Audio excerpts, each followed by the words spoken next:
We can be. We must be the first generation to end extreme poverty. The generation most determined to fight injustice and inequalities. The generation that saves the planet from climate change. And this is how it will get done. The global goals. A 15-year plan for everyone, everywhere.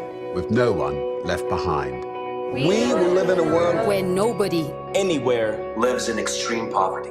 Where no one goes hungry. Where no one wakes in the morning asking if there will be food today. We will live in a world where no child has to die of diseases we know how to cure. And where proper health care is a lifelong right.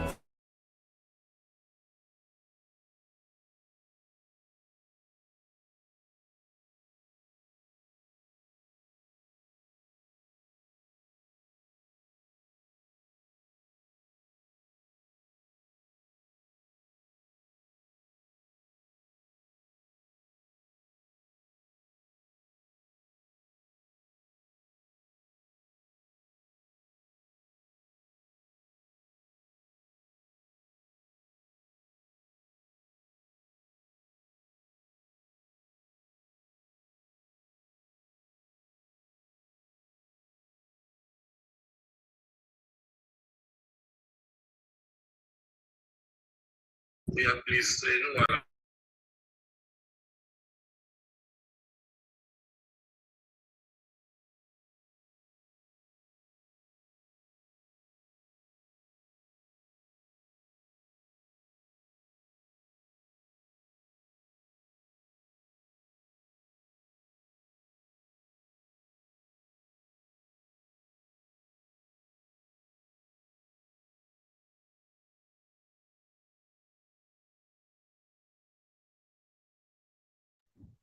Hello, everybody.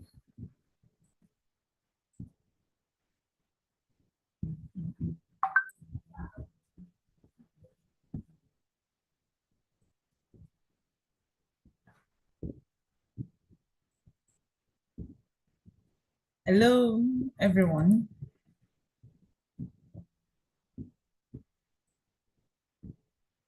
Please, can you confirm you can hear me from your hand? If you can hear me, please let me know.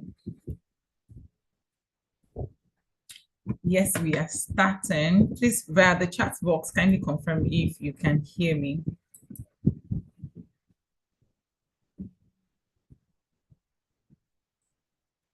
Good morning, everyone.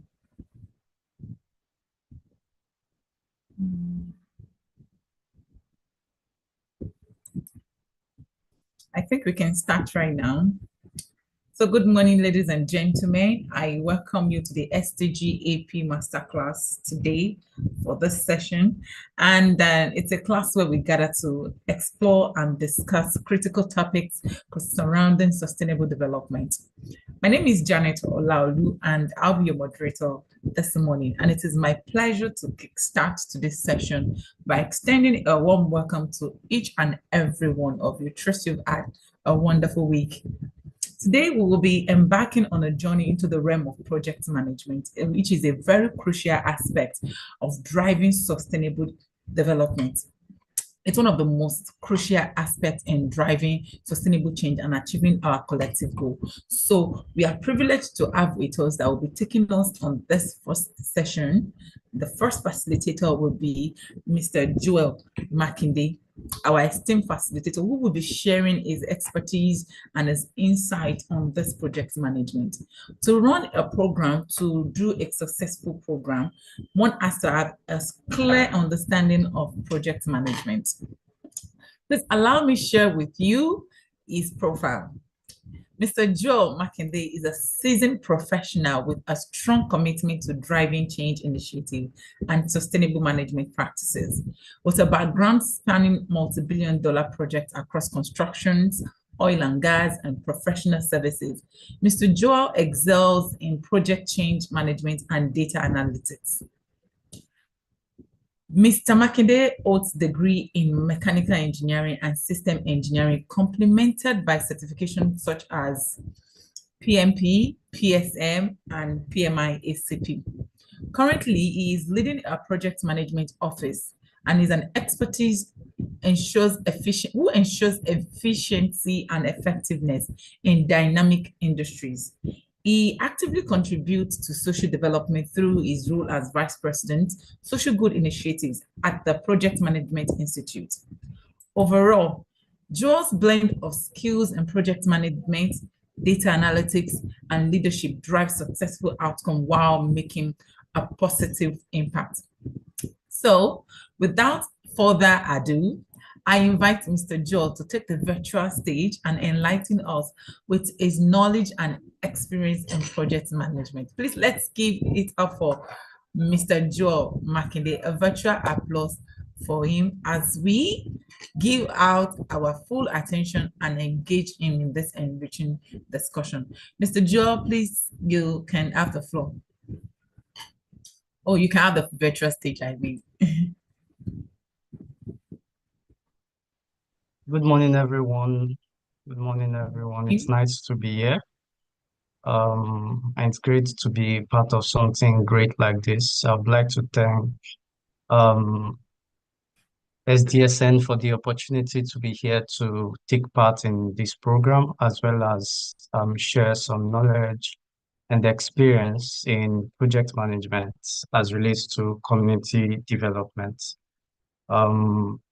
I'm the Vice President for the Social Good Initiatives of the Project Management Institute, the Nigerian chapter, presently. So most of my work with the Project Management Institute is related to community development, as well as trying to achieve the sustainable development goals. So, and as a leader in that space, it becomes important that you are able to apply project management as well as its tools and techniques and skills in achieving these goals. So just before we delve in, let me share my screen.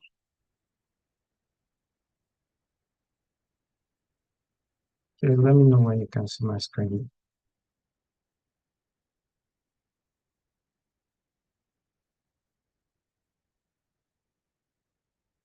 Okay. So today, like we mentioned, we'll be looking at project management and community development. Basically, you have gone through several programs that are related to the SDGs as well as how they impact our world. And so one of the things we'll be looking at today, project management, is actually a skill or a tool that is required or that will be very, very helpful. It's like one of your tools in your arsenal that you'll be making use of in being able to achieve the SDGs. So today we'll be having like an introduction into the discussion. Then we'll go into the content and then have some wrap-ups and then questions, basically. Okay, so as an introduction, I think my bio has been read by Janet, so I wouldn't spend much time there.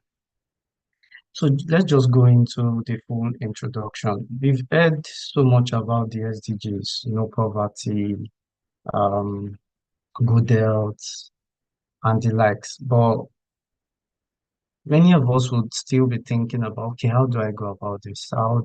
Yes, probably I have a project in mind that I would like to execute, or I have a community in mind that I would like to see change happen within the people in that community, or I want to help them with things related to the environment. I want to give awareness. And being able to achieve all these boils down to your ability to start, plan, get people together to work with you to achieve this, as well as being able to do the different tasks and activities that are related to meeting this endeavor, and then see how this comes to life. But all these things I've explained in simple terms are basically what we try to do using project management, right? Project management basically is the set of skills, the tools, frameworks, thought processes, experience, whatever you call it, that comes to play when you're trying to achieve a project. Now I've said that, or then another question comes up: what is a project? Many of us use the word projects over and over in our different lives, but there is a definition that is used by the Project Management Institute, which helps to actually encapsulate the thought process when we are talking about projects. So a project, by definition, is a temporary endeavor that seeks to meet certain project goals within certain project constraints, making use of certain project skills, basically. So we say it's temporary because, I mean, a project has a beginning and an end.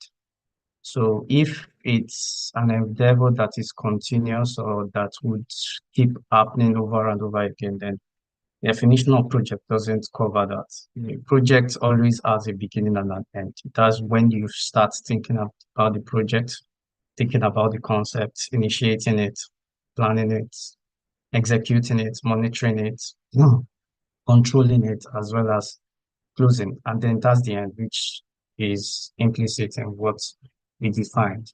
And the project also has certain goals and objectives that must be met. Many of your community development goals, like it said, have certain goals and objectives, certain aims, certain underlying,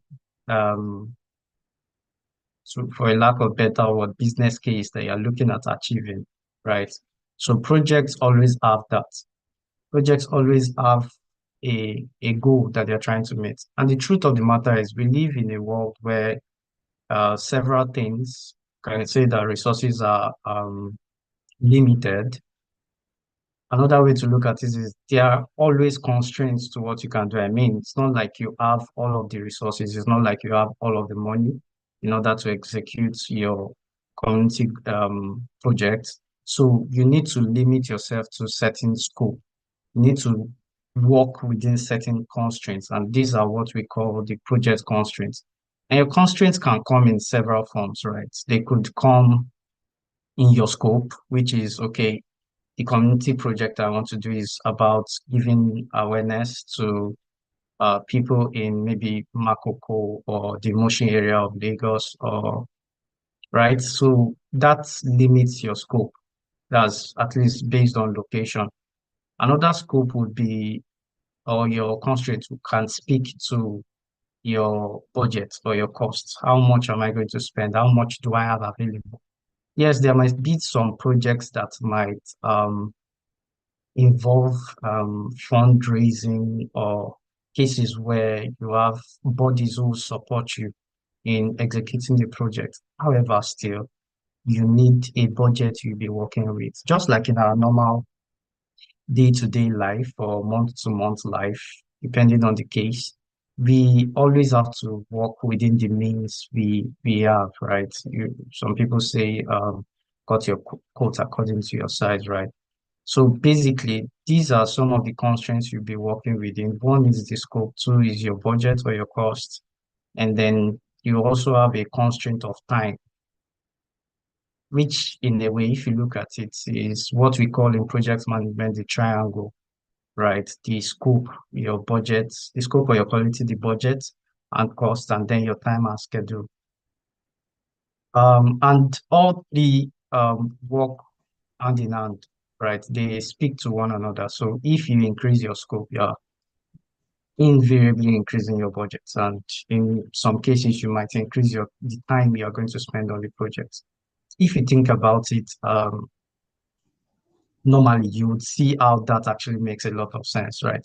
So if, for example, initially your plan was to work with just motion area, and then you decide that because it seems you have more money, let us bring in Oshodi, let's do Oshodi and motion, right?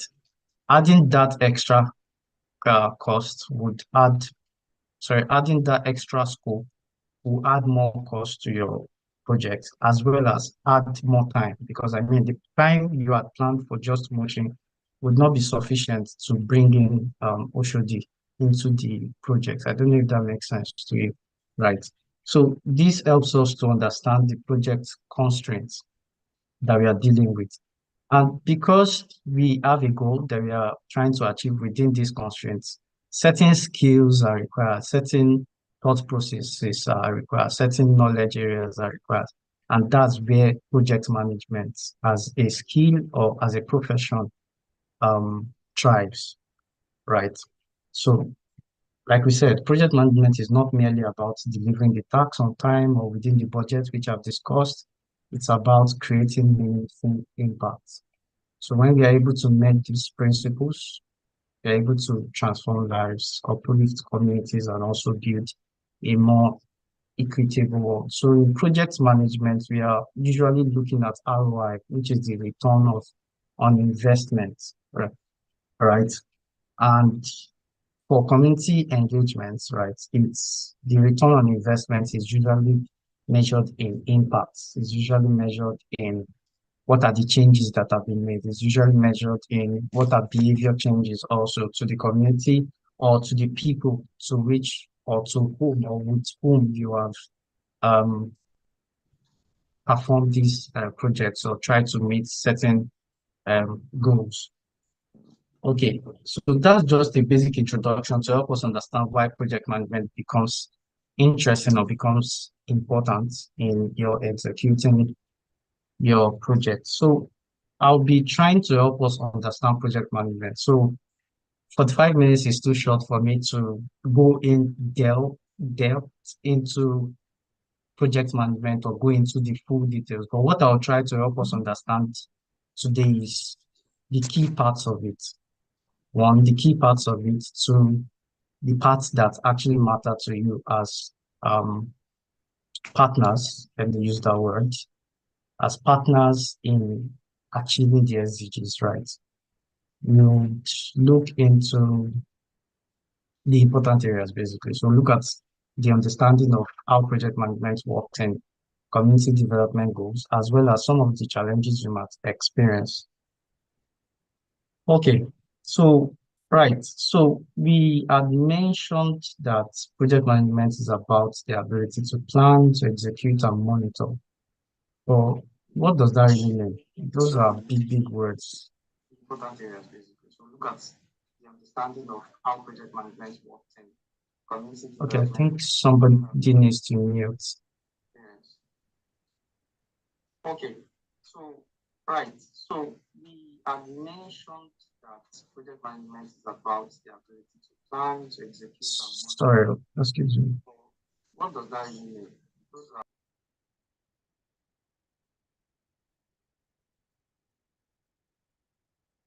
Okay, so as I was saying here, so plan, execute, monitor the projects. And so one, I've defined projects, I've defined what project management is about.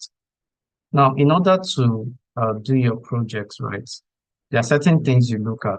One is the goal, which most times you would already have as you're going into your projects, like what are you trying to achieve and the likes.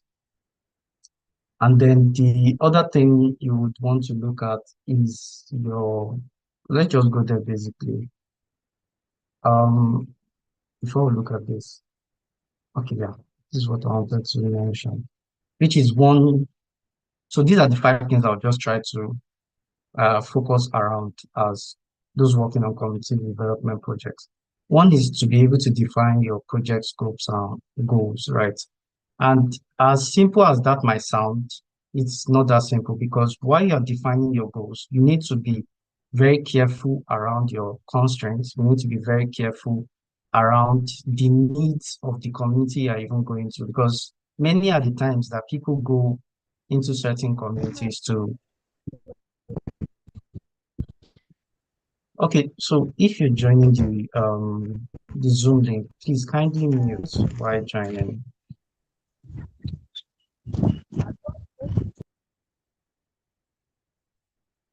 Okay, so yeah, so the project scope and your goals, you need to be careful. Many of the engagements that people do with communities where you go and solve a problem that is either didn't require solving, or it doesn't really address the issue that the community is having. So, and is in this area, is in this part of your project that you do things related to your feasibility study or related to your requirements gathering, or try to understand what's the real need. And yes, sometimes it might also be related to just an awareness to like let the people in that community, that particular area know, okay, these are things you should do related to environmental sanitation. These are things you should do related to the female child. These are things related to poverty. Okay, so if it's about awareness, then that's fine. That means that's the scope you're going to achieve. But then another thing you want to consider is, okay, who are the audience in this case? Who are the people we are speaking to? What's the mode in which we are going to transfer this information if it's a case of awareness? If it's in a case of just a normal physical project, then okay, what are the basically you're looking at all areas, right, related to the project. How much are we going to spend? How long are we spending on it? Who are the stakeholders? When we are talking about stakeholders in projects, we are talking about people that have direct or indirect relationship or impact or influence on your project. And these people, in this sense, in your community projects, relate to the community. So in the example of motion area, for example, if you want to carry out, so for the case of this, let's say there's a project, we want to carry out sanitation cleaning or sanitation in a particular market in motion. The stakeholders in this case include the marketers, that's the traders in the market.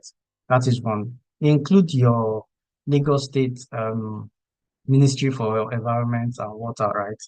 They also include your team members who will be working on that project. So stakeholders usually are all encompassing, right? But you need to be able to know which one of them are key. Key meaning they have influence or they have impact on how your project goes. Lagos State Ministry has an impact because you need to carry out them along for certain things like that. Your sponsor is a key stakeholder, the person who is either providing guidance or providing funds for your project. And then you, as probably the lead for the engagement, is also a key sponsor. So you need to know who your key stakeholders are, right? And all these speak to engaging your community and stakeholders. You must be able to engage them. You must be able to understand their point of view on the project you're trying to achieve. You must know what's in it for them. What are they trying to achieve really at the end of the day? What's in it for them? What are their own requirements? What is it that they actually want to achieve on the project? Because I mean, the project will usually have certain division at the beginning, but it can be broken down into different objectives or goals. And these goals will usually come from the stakeholders. And you want to be able to marry those goals with what you achieve at the end of the day. I hope that makes sense. So speaking to defining your scope and then engaging your community stakeholder, you need to do those work that's prior to your engagement commences. But for the second part, which is engaging, it is a continuous process. Even while you're planning, even while you're executing a project, you are doing the same thing. You keep engaging them, trying to solicit and elicit requirements or needs from them to be sure that, okay, we are on track. Okay, we are on the same page. Okay, everything seems fine. Okay, this is what they said they want. This is what we are doing, and everything looks good. This is very important at the end of the day when you're going to be closing your project, to be able to monitor and measure, okay, did we achieve what we set out to achieve at the beginning of this engagement? The next thing is to be able to use a particular project management framework. Now, there are several frameworks when we are speaking to projects, but all of them seek to achieve the same thing, which is to deliver your project on time, to deliver your project within the budget, and to make sure that all that you have said you would achieve relating to the scope, you have achieved them, at least in a sensible, pragmatic way. Because many a times you go into projects and there are certain requirements in the scope that at the end of the day, after thorough analysis with your stakeholders, you discover that, okay, this one is not required or this functionality might not come to play if we are working within these constraints. That's why what I meant by reasonable, sensible, and pragmatic way for your scope.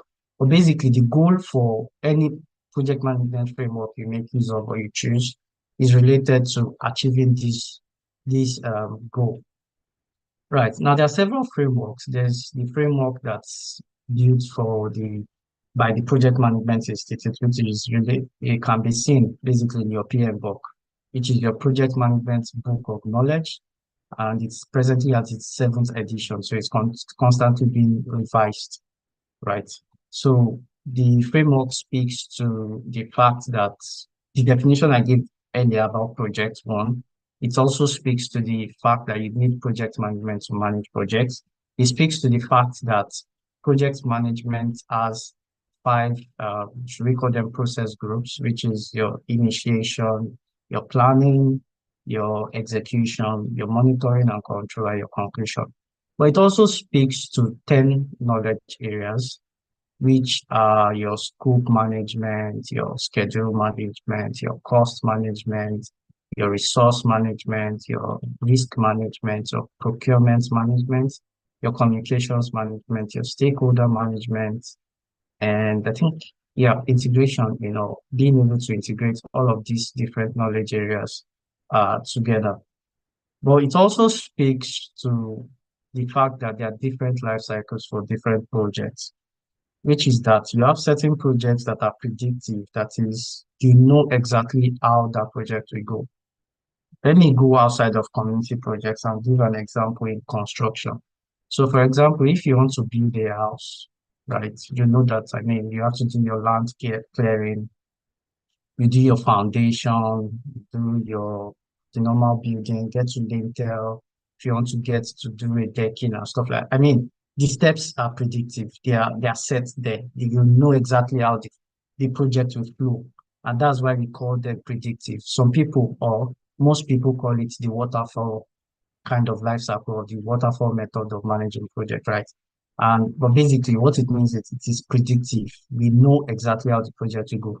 We can predict what steps we need to take in order to meet the project vision or goal. The other life cycle or methodology is the agile method, which you would have heard of a lot in recent times, particularly because it is majorly used in software development, right?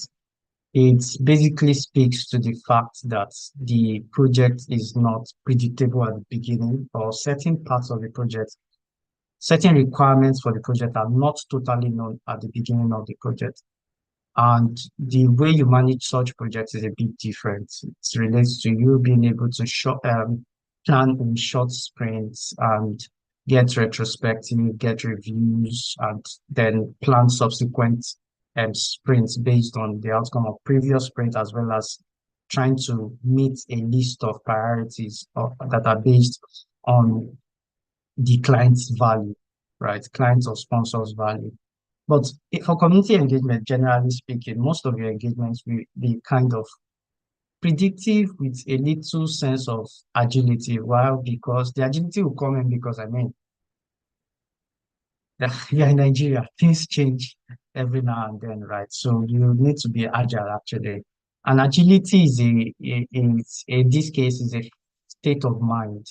A state of mind being that you need to know that, okay, things can change, and I need to be able to change or adapt to them as quickly as possible.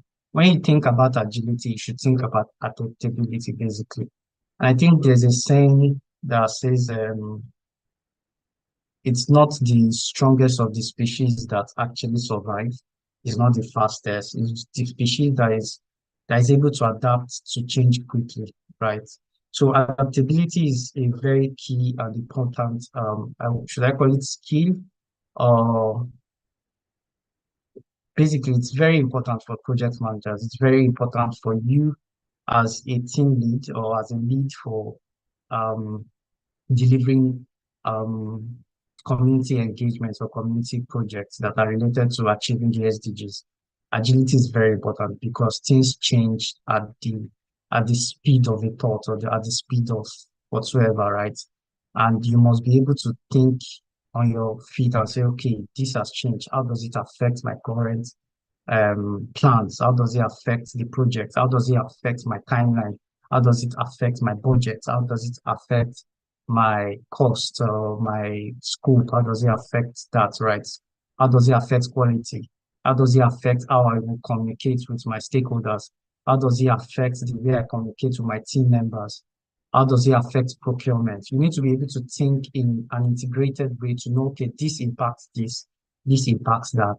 And that's where the whole idea of project management basically is all about. You need to be able to think about how everything relates to one another.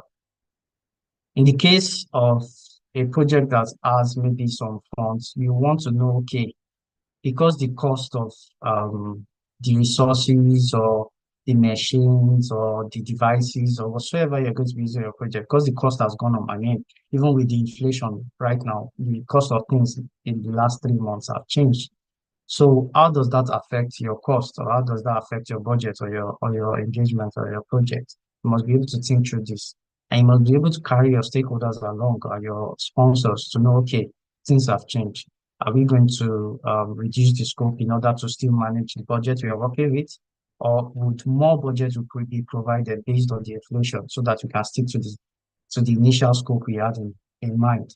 Or do we need to reduce basically, you must be able to think through all of these lines. And there's a particular part, so I've been able to go into adapting to changing circumstances, right? And all these are quite interesting because when your project is ongoing, there's something we call risks. A risk, by definition, basically means an event that was unplanned. And in most times, most people use risk in a negative way, but you could have positive risk as well, right? You could have positive risk. And so you must be able to think in those terms too that, okay, what are certain things that could happen in our project? One of the risks we have discussed presently is the inflation. Inflation in Nigeria presently, and actually across the world, has been interesting in recent time. It has been going up. And so you need to be able to consider that while you're budgeting or while you're planning your project. So you also be able to consider your risk. And the last thing here is to learn from your experience. The project managers usually will call it lessons learned. And the reason is because it's possible that a project that has been done in the past by a certain different team is related to the one you are doing now. Okay, let me give an example that is closer to home for those who worked on projects in school, probably. You would usually do your literature review. The idea of your literature review is to see, okay, what are things people have done in the past? And say, okay, what's the gap that is left and see how we can fill that gap in the project we are doing now. So let's put that side by side to lessons learned. Your lessons learned is the idea that, okay, we look at engagements or projects that have been done in the past and say, okay, what was learned from those projects and how can we adapt it to our current project? It's possible that a particular project in the past had a particular plan they had before going in, but during the course of the project, they had to change plan. And you are taking up something similar. You have to think in terms of, okay, since they changed plan, why did they change plan? Is this something that also applies to my project? And how can I make sure that I do not reinvent the wheel, or I do not make the same mistakes they've made and learn from them too. So you need to be able to learn from experience. This is very key as project managers, right? Okay, I think I have less than 15 minutes more. So I was talking in terms of that, and I mentioned some of the things that are here.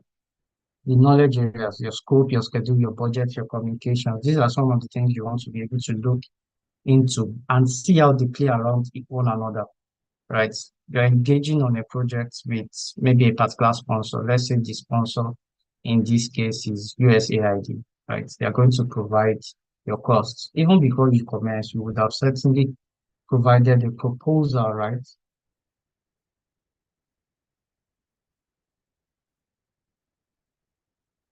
Okay.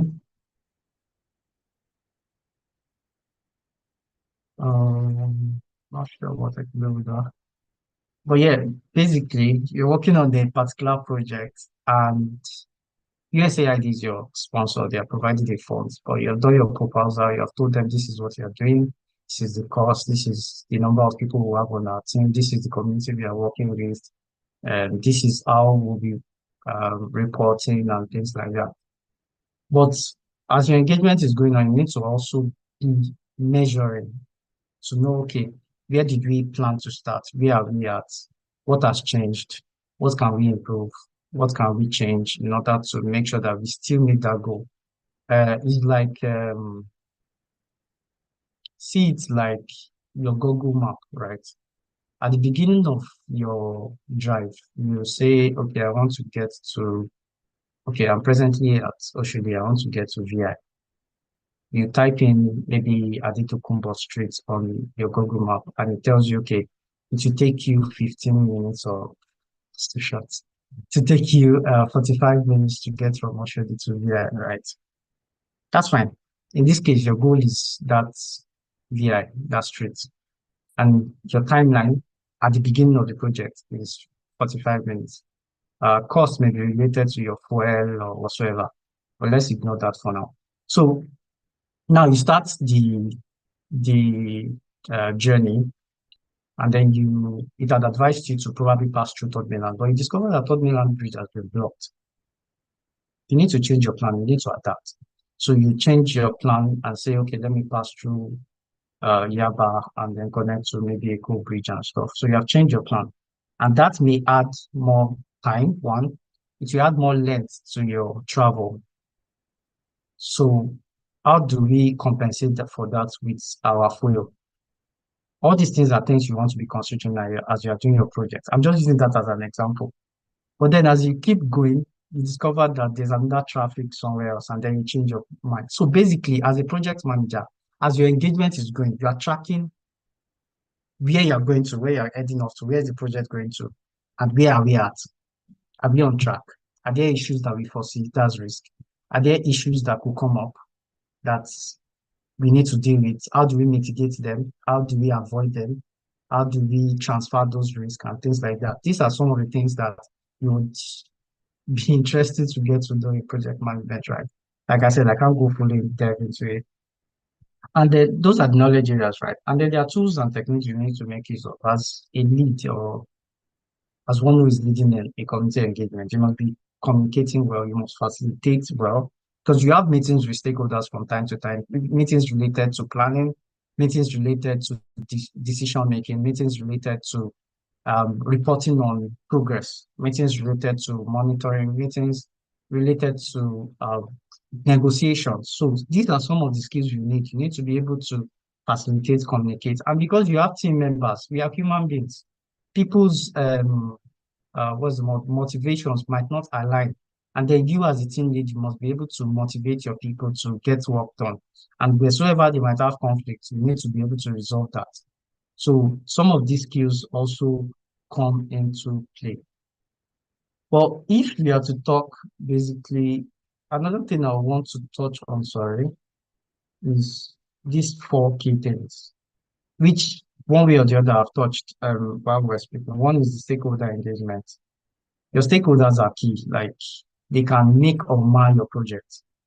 You must be able to carry them along. And your stakeholders involve even the community you're going into. So you must be very, very careful to, one, carry them along, two, always take their ideas into your plans, into your thought process, into your decision making.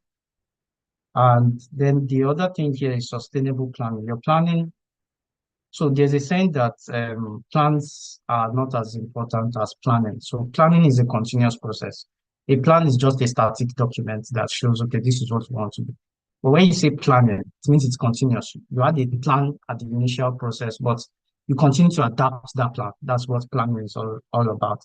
And then you must be able to integrate all of this into your projects, right? From the inception even onto your completion. Next is capacity building. Because you'll be working with diverse kind of people, with diverse knowledge levels, with several diverse exposure levels. You must be able to bring everybody on the same page in order to achieve your project. And that's where capacity building comes to play, which is basically meaning training, awareness, You must be able to train everybody to bring them to the same level so that we can achieve the project or the goal we are trying to achieve. Because if one person knows more, but if everybody is not on the same page, what would happen is that one of your team members might do a particular process or do a particular part of your project in a different way from how it's expected. That's where capacity building comes in. So you must be able to train your people, train your stakeholders, train your resources, train your team members, train even the communities. That's where awareness comes in, basically. The last one is your monitoring and evaluation. This cannot be overemphasized in community engagement because community engagements are not projects that they're not all the projects related to that are physical, like you can see the outcome of what you are trying to achieve. So that's where you must be able to monitor progress. You must be able to evaluate, okay, what was the initial process? How was it at the initial process time before we started this project? And how is it now, like right now? What's the improvement? What's the change in behavior? What's the change in the way people are doing things? What do people know now? If it's knowledge transfer, what is it that they didn't know and what is it that they know now? You must be able to monitor, and there are therefore several ways to monitor, which relates to KPIs and metrics that you'll be measuring. But at the beginning, you must have determined what these metrics will be used to measure your progress. Okay. Yeah, so basically those are I could share the slides later, so that would not be an issue. But basically, these are things you want to be able to look at. Some of the challenges and opportunities that come in project management are related really to resources, stakeholder conflicts, and sustainability. The first two you will notice is related to human beings. Because I mean, your project, you always work with people, you always work with team members in order to achieve your project. So it's working with people is not always easy, but it's very important, right? So you must be able to manage people. You must be able to manage your resources, and resources speak not only to people, but also to the equipment, devices, tools, laptops, whatever you call enablers for your project speaks to your resources. And then sustainability speaks to impact and as well as, I mean, this project, this community project is related to the SDG. Is this thing going to be sustainable? Is it going to still be here? Does it have a lasting change? Or does it provide lasting impact for the community? Some of the ways to deal with it, as we have discussed, is basically communication, engaging your stakeholders, and being adaptive. Agility cannot be emphasized, right? Agility cannot be overemphasized. I think basically that speaks to project management in community development. Like I said, we can't finish it all. If you need more knowledge in project management, you might need to take either a course or get trained in project management. And PMI, for example, the Project Management Institute, has several courses related to that and several certifications. It was mentioned in my bio related to PMP, PMI, CP. We also have a simpler one, which is the CAPM. It doesn't require any level of experience. But basically, if you have questions related to courses you could take in order to build your skill in project management, then the Project Management Institute is always available to help. And yeah, so basically that's that. I think we can go into questions. I think I've done about 45 minutes. Yeah, the time. Thank you, Janet. Is Janet still there? Okay, actually.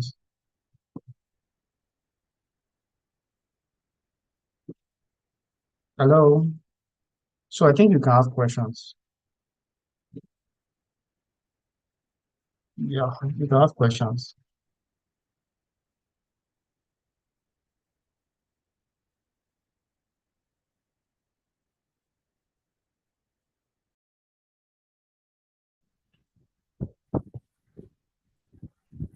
Thank you so much, Mr. Joel. Thank you for sharing some document that was very beautiful. Thank you for your time.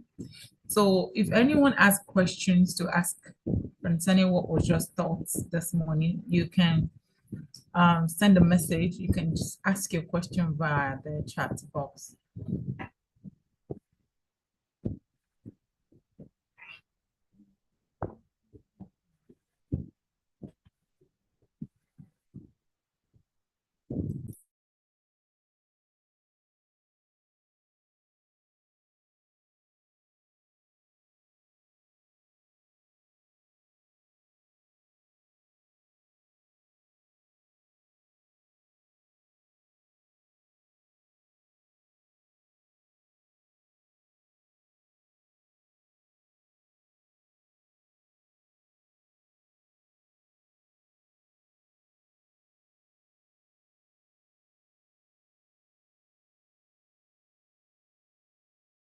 So there's a question here from Precious Obiaha, who says, how do I handle conflict management regarding dishonesty with stakeholders?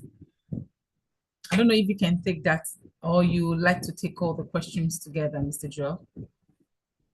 There is also another question that says, where can we access free courses on project management? Okay. Free courses. Okay. Any other question? I guess maybe we can just be taking them one by one as they come. Okay, So that's fine. So I think the first question was, how do I undo conflicts resolution in a case of distrust? Maybe you want to take this as well with the two questions that I first shared. There's another one that says, the Corpus Corner, Okay. what kind of project can an advocate possibly be able to build in a community alone, and how does one go about it? Okay, that's fine. That's fine. Okay. So conflicts resolution. I think there are several strategies, right? But distrust is a major one. I think the question you need to ask yourself as the team lead is, where do you think that distrust is coming from? Is it as a result of past occurrences? Is it as a result of a gap in knowledge for the team member? Is it as a result of a lack of competence? So it's possible that that is where the distrust is coming from. So you need to determine that first. So when you're sure of where that is, then you determine what you're going to do. So if it's a case of past experience with the person, maybe the person has not done what they said they would do, or they showed some integrity. If it's an integrity issue, personally, I don't think the person should be on your team. Right, yeah, right. But if it's related to competence, which is they said you allocated a part of the project for them to do, but they didn't do it as well as much as you wanted them to do. And it might speak to things related to training or having a one-on-one with the team members to say, okay, what's the issue? Why is it that you're not doing it the way I expect you to do? You're making, I know that you're able to achieve this, and I know that if you're able to give it the right support, you'll be able to achieve this. So, one is, if it's integrity, I don't think the person should be on your team. If it's competence, then you want to have a discussion with the person and provide good support to help the person actually develop the right capacity in order to achieve that. Knowledge gap also, then that's just basically training. I don't know if that answers the question basically. I'm just trying to be very general in my question because I don't have a context. The second question speaks to where can you get free courses for project management. So there's a course provided by PMI has a kickoff course. I'll check if I'll share probably the link with the organizers. There's a kickoff course with project management. But if you visit the PMI, that's Project Management Institute, www.pmi.org, you'll be able to get the kickoff course, or just search PMI and then kickoff on Google. Janet, you're saying something. Okay, then the other part, another course is the Google Coursera course on project management. You could take that too. I think those two are free. Other ones will probably be with cost. The third question I saw here is, how can you, the Corpus Corner, what kind of project can an advocate possibly be able to build in a community alone? How does the one go about it? So I think that's the general question, right? So you need to look at your context. You need to look at your own area and then look at what are the gaps, what are the needs of that environment or that community. It's based on that that you can determine the project you take on. I cannot, I mean, um, there are certain kind of projects you cannot do in certain kind of places. So that's why it's dependent, it's relative, right? It's dependent on that environment. You need to really sit down, analyze that environment and see, okay, what are the gaps, what are the needs of these people, and how can I projects or community development projects or SDG projects are usually related to problem solving, are usually related to um, helping the community to profile a solution to a particular problem. So what you want to do is analyze and find the problem. What is the problem in that particular community before you can think of a project? I hope that answers the question. How can stakeholders be a challenge in our projects, and also how can we overcome the problem? This question is interesting because I mean, if you have worked with people on teams on a project, you would know that people can be problems. And the problem is not usually with the people. The problem is usually with motivations. What are people looking in at getting from the project? One, motivation and their requirements. So usually that's where the issues come up. So you see people arguing about how things should be done. You see them arguing about why things should be done. You see them. Okay, let me give an example. Okay, you have a project that involves maybe you are supposed to donate laptops to certain students, but first you need to train them on how to use information technology, right? You'll be surprised that you have issues with people saying that maybe you shouldn't, the kind of laptops to provide. What's the requirement of the laptop? Where should you get laptop? Should you get a new laptop or should you get a used laptop? I don't know if you get what I mean. Basically, the issues are not with the people. They are related to how they see things, motivations, how they think the project should be handled. And that's where you as the lead must, from the beginning and even as the project is ongoing, be able to come and sit down with stakeholders and say, okay, this is what we want to achieve. How do we achieve it? You bring your idea, you bring your idea. Then everybody will come to a consensus of, okay, this is how we are going to do it. And then we execute with that. If you do not carry all your stakeholders along, you have a problem where you will decide on what to do while you're trying to execute. A particular person somewhere will say, no, this is not how we are supposed to do it. Or based on my experience, this is another way we are supposed to, and that's where you start having conflict. I hope you that answers that question. There's another question. Okay, which project management framework do you think is more applicable or effective?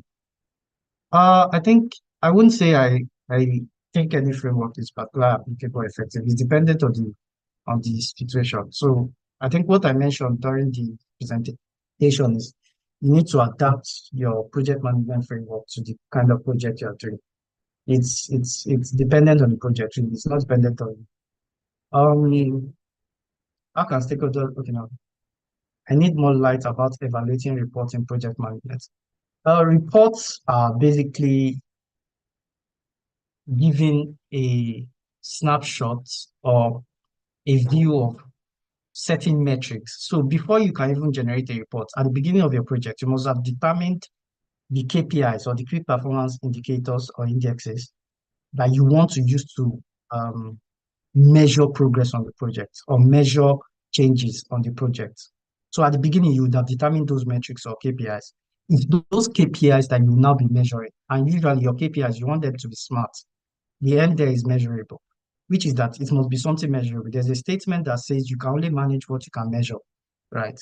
So basically, with reporting, all you're doing with reporting is reporting those metrics. That's just what you're doing with reporting, basically. Or some other, and there are some metrics that are like general. You report demographics, you report the cost, report timeline, report progress.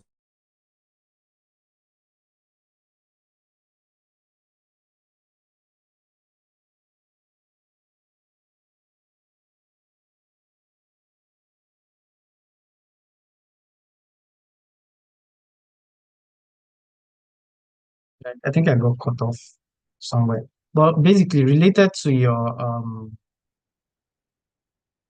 measurements, you want to focus on your KPIs and your metrics that you are determining at the beginning of the project, or the ones that you come up at as you're going on with the project.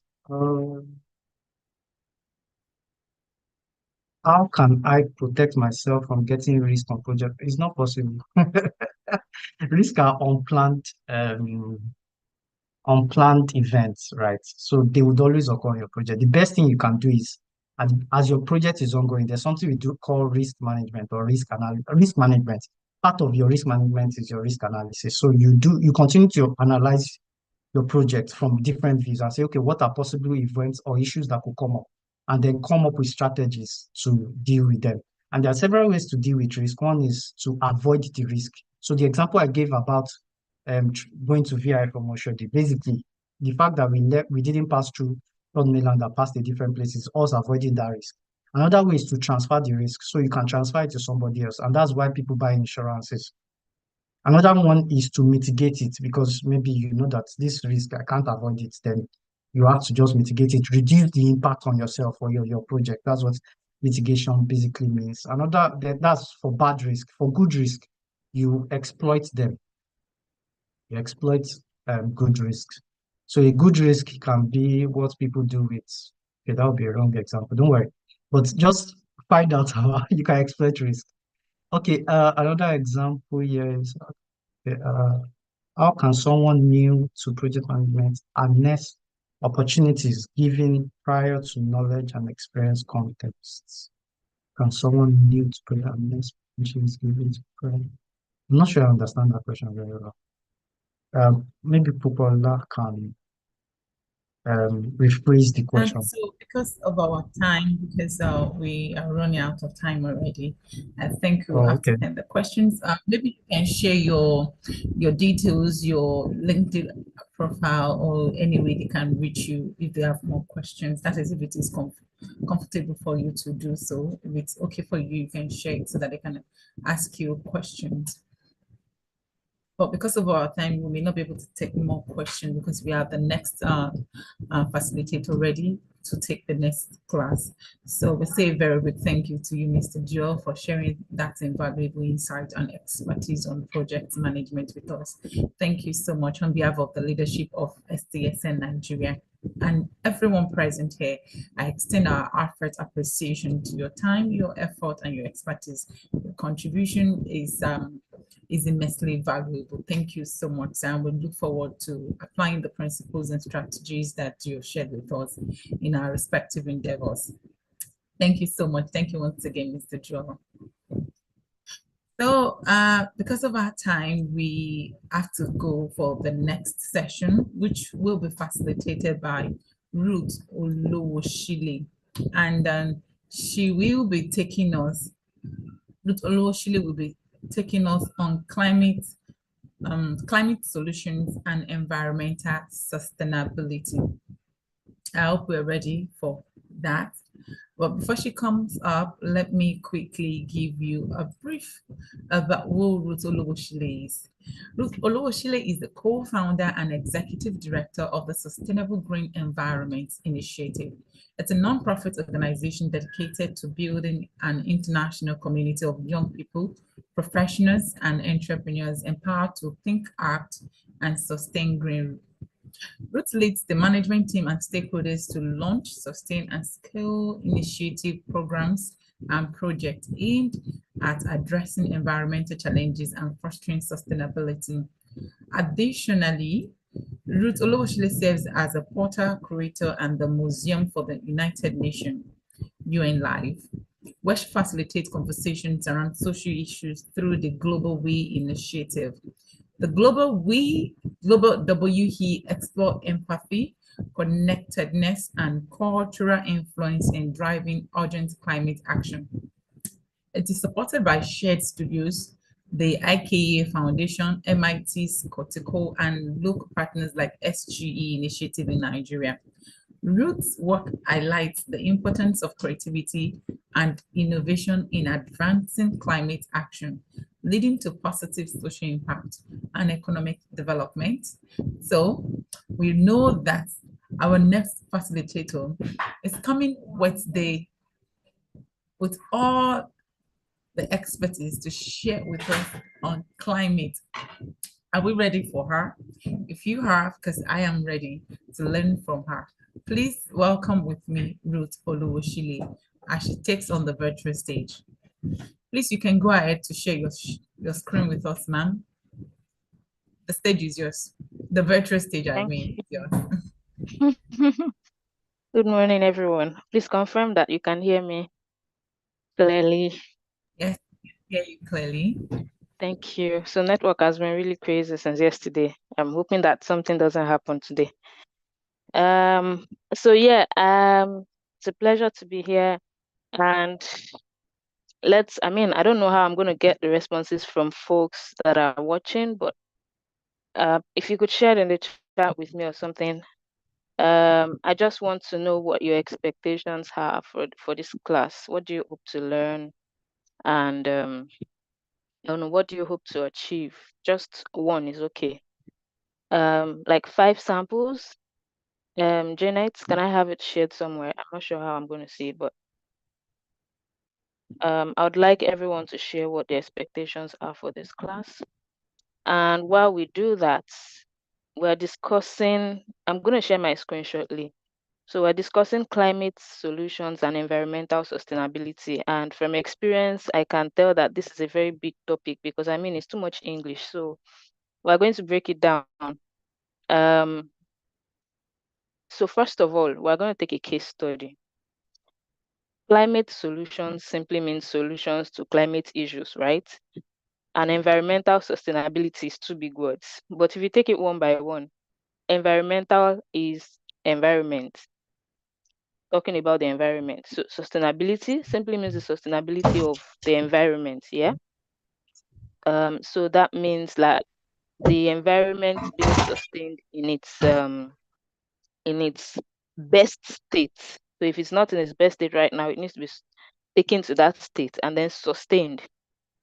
Stay with me. That means that if you are looking at a solution for your environment, take for instance, you see that a lot of people are burning firewood. So they are cutting down trees and they are burning firewood. This is very common in the villages, in the rural areas, and in the northern areas. So this problem you can see here is that people are cutting down trees and they are using this wood to burn. It's 2 problems at the same time: to burn fuel so that they can cook. Yeah. And so you want to propose a solution, and your solution is that, okay, we have clean cooking solutions and all that and all that. So number 1 thing that you need to think of is, how long will my solution last for? A few months, a few years? How do I make it continuous? And then how do I make it so that it benefits the environment? So take for instance, maybe everyone that gets a stove has to plant a tree or something like that, so that you can replace the lost trees in the environment. So that way you are not just solving the solution, you are also, sustaining the environment in its best state. Okay, who is with me here, Janet, or who is going to share with me? Do we have any responses to? I don't know. I'm not sure how this works, but let me know. How do I know what people are saying? Because I'm going to be asking some questions. Is anybody with me?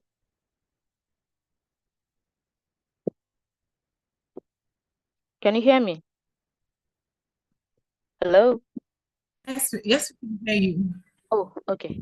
I Yes, was we can afraid hear that you. network was going to The fail. chat, there's the chat box by the side. I don't know if you can see that. Okay. I'm in the chat box right now, but I can't see anything. Have you dropped anything there? Not yet. Not yet. Okay. So I'll keep an eye on it then. Okay. So while I wait for that, I'm going to share my screen real quick because we are going to be exploring a case study first. And that case study is the movie The Boy Who Harnessed the Wind. I always like to use this topic, or this case study rather, because it's very relatable. It's talking about an African village. Let me just see if I can. It's talking about an African village in Malawi, and trying to, oh, sorry, you need to give me access to share my screen. It seems like I can't share my screen.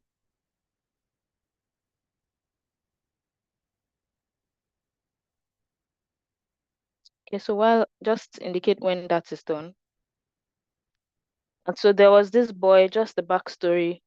This boy is living in a farming community.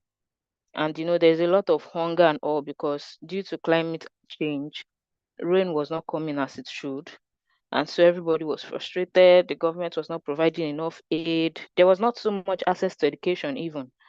But eventually this boy came up with, he saw a problem and then he came up with a solution. And the problem that he saw is that there's not enough water for them to farm, and to get their crops to the stage where they can harvest it and sell or even eat in their homes. And so he devised the solution of using, how do they generate power? There's no power to even generate, even if we say we want to dig a well. I mean, let's start from the fundamentals. There's no water. So we want to dig a well. After digging the well, how do we then get the water out to, how do we get it out to the farm? And so you had to think of how do we generate water? How do we bring it out? How do we pump water? And that's the English. How do we pump water so that it goes directly, to the farmland and it, waters the land? This was the problem that this boy was trying to solve. Do I have access to share now? Only host can share in this meeting. Can somebody help me, please? And so this boy decided to innovate. It's an innovation because he had to start from the scratch, and he built an energy device that uses the wind. It uses the wind, and so when the wind blows the fan, very simple. When the wind blows the fan, it charges the battery. I wish you guys can see this real time because I intended to show this, but I can't share yet. So I'm going to have to explain with mouth. So it charges the battery and then it pumps the water out and then takes it out to the farmland so that the farm can be watered. This is a very simple issue of a climate solution and environmental sustainability, because if you had just made sure that a well was dug and maybe they're able to fetch the water in some way, but there's no way the water will get to the farms except you carry the water, you go to the well and fetch the water, or and carry the water to the farm. That's what if somebody's farm is far from the well, so that means it's not sustainable eventually. Yeah, people will still suffer. I'm going to give another example. I'm going to be using a lot of examples because there's no need to use abstract words here. Climate action is the action that you take to mitigate against climate change or adapt to climate change. 2 words: mitigate or adapt to. Mitigate means to avoid climate change. So that means that if something is causing climate change, we do not do that thing so that climate change doesn't happen, or at least it is reduced. And then if it is something that we cannot avoid doing, at least right now, or right now we have the issue of, the issue has even gone beyond just, oh, thank you, I'm now co-host. Let me see if I can share my screen before I leave that.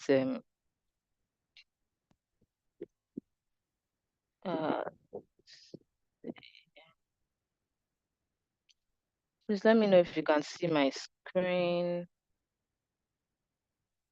I'm hoping that the sound will be projected as well. Can you hear this? Let me know if you heard that sound.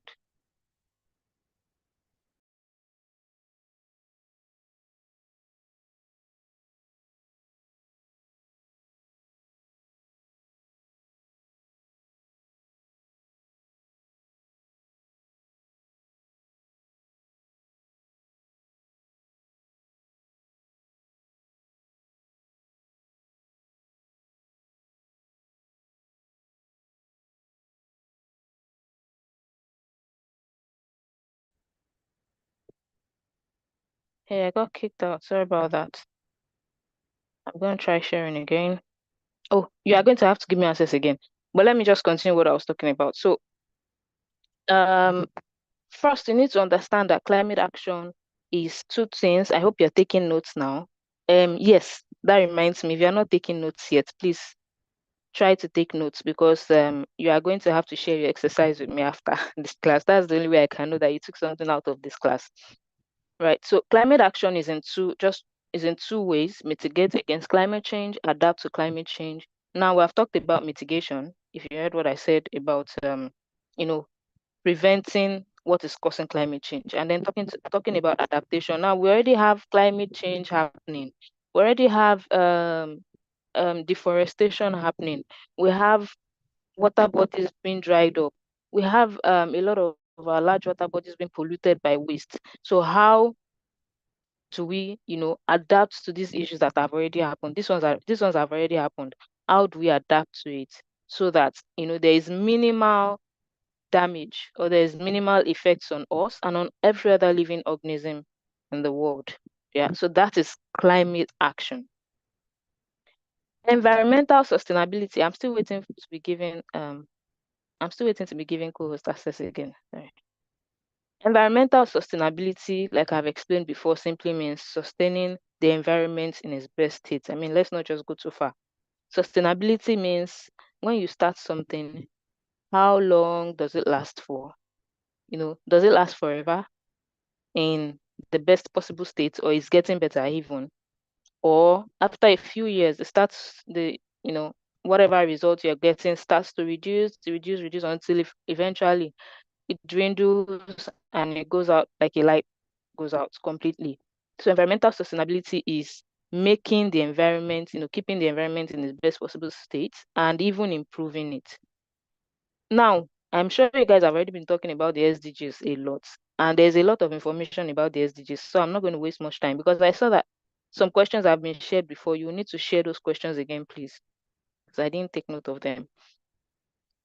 Yeah, so the SDGs as a whole, we have different sustainable development goals, yeah, but climate change or climate action in itself is one of the sustainable development goals. However, it is related to other sustainable development goals. So that means you cannot think of climate action in segregation. You cannot think of climate action by itself. It has to work hand in hand with partnerships. You cannot achieve a lot of things without partnerships. You cannot think of climate action without talking about water, without talking about hygiene. You can't talk about climate action without talking about alleviating poverty. And not just alleviating poverty now, but creating wealth. Yeah. So I just want us to now think before we go to okay, I'm post now. So before we watch this video, the clip, I just removed the clip from it. I want us to go to that, think of ourselves as innovators. The people that innovated, they don't have it's not like they had 4 eyes and 2 heads. Yeah. They are also people like me and you. In fact, you may know some people who have come up with some innovations like in the field of climate action, but you are thinking that it's difficult. It's not difficult. So we're going to go through we're going to go through this design thinking process. If you have not heard of design thinking, we're going to go through that process today, just to come up with solutions, climate solutions, and also sustain those solutions for the environment. I think I'll go this now. Just a moment, please.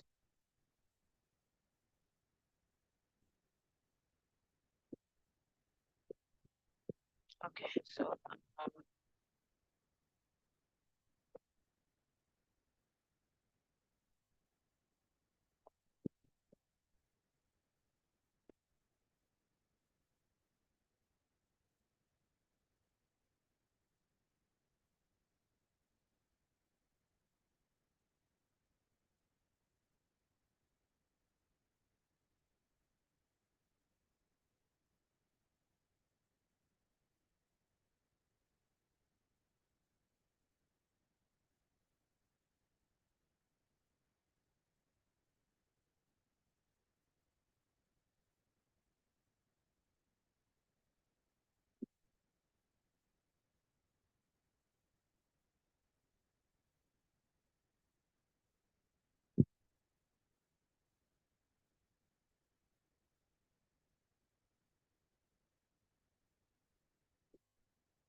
Okay, so I got kicked out again. Oh, am I still here? Okay, am I still on the call? I hope I'm still here.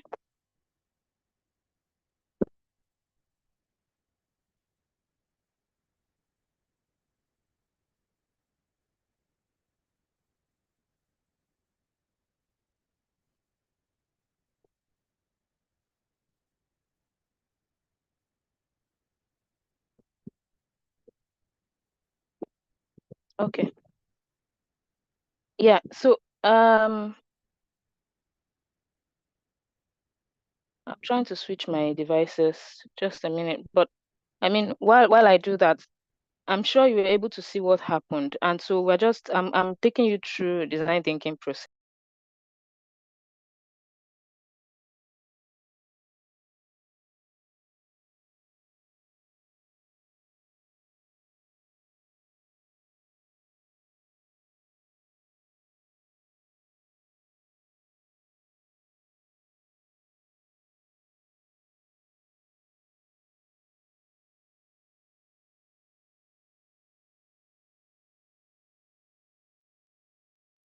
Yeah, apologies for that. So design thinking is very simple.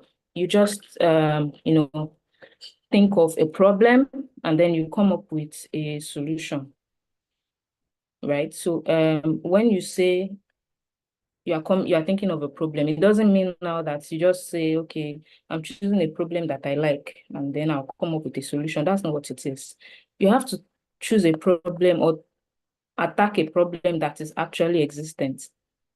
In this issue, in this case study that we have of this boy, the boy who harnessed the wind, he came up with a solution to a problem. So number one, this is an example. Number one, let me see if I can share my screen so that I can show you how to design. So a design thinking skill, if you want to do it properly, if you want to be creative like me, you have to do it like a mind map. Yeah, so you have to do like a mind map. You have to design it creatively so that it gives you room to, access more things. So while I wait I'm trying to share my screen again. Please, I'm sorry for jumping out and in, but network is really dealing with me. I'm hoping this one will be more stable. Can you please make me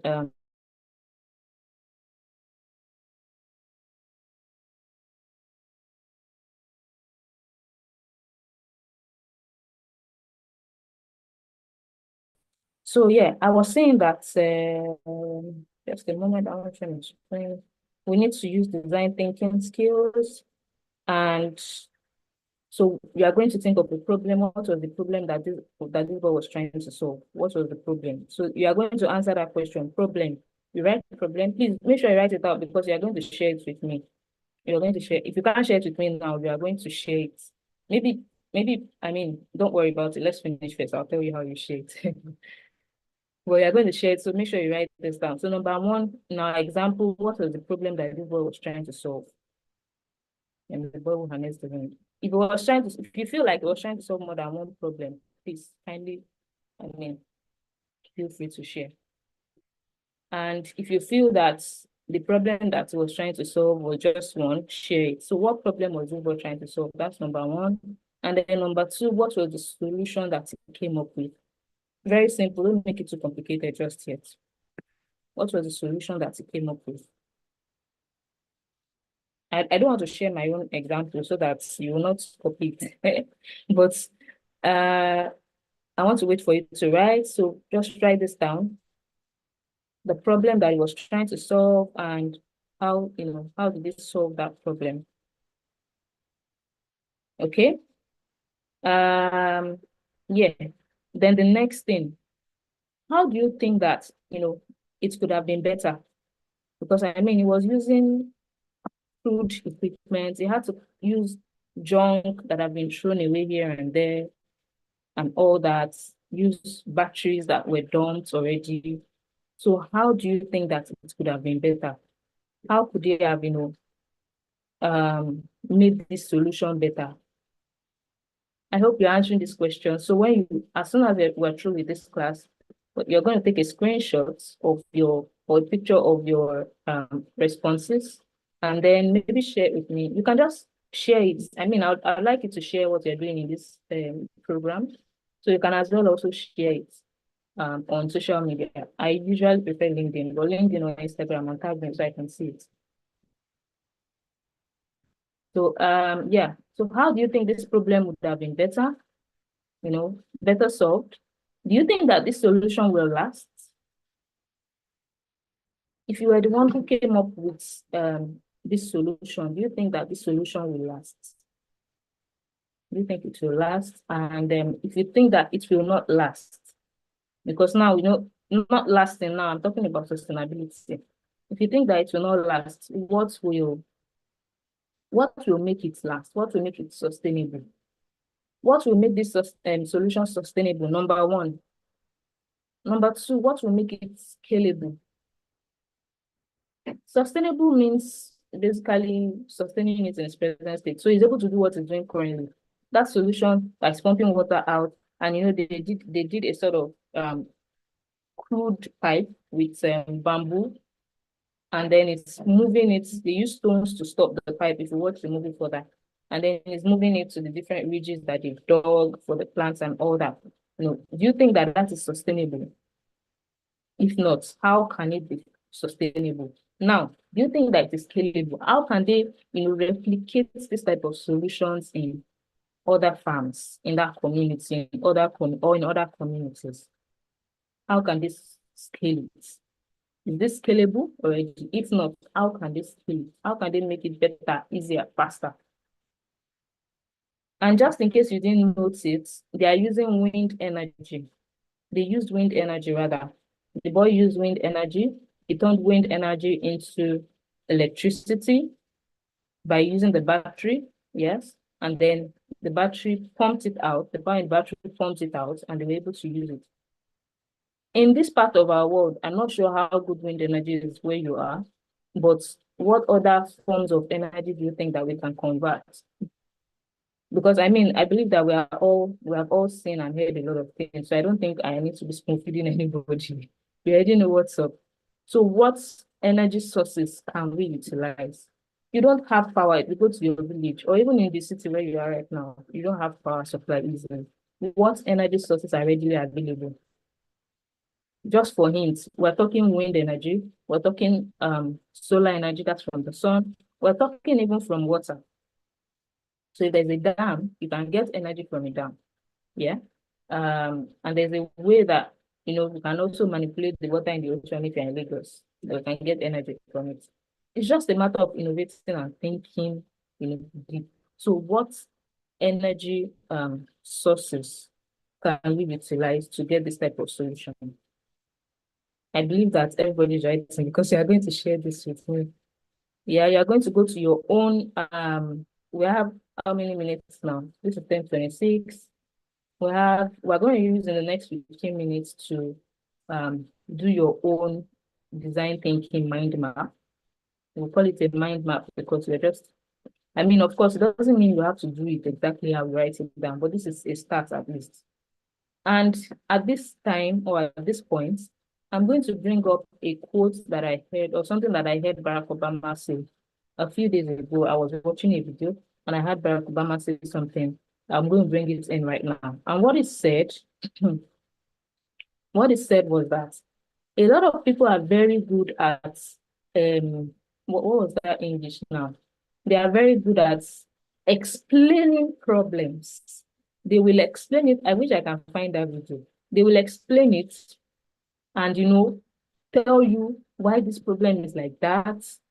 What should have been done instead? People that are affected, and they just, romance, forgive my English, romance the problem so much.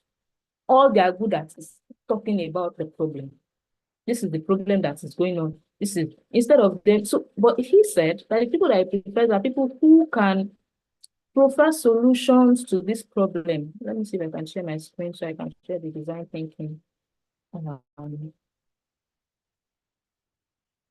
Oh yeah, I just came to the chat. Yes, he was trying to solve the problem of water availability. Now, not just water availability.